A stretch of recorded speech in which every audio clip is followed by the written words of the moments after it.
এক নবী বাস করিতেন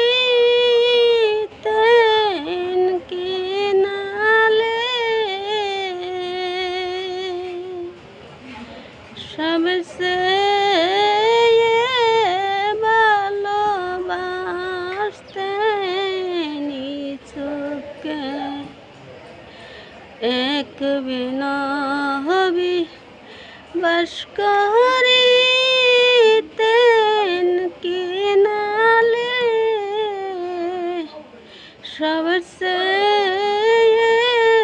ভালোবাসতেন ইসুফকে। একদিন রাত্রে স্বপ্নে দেখলেন হোটেল আলায় বলে পানি দিবে দেখিস।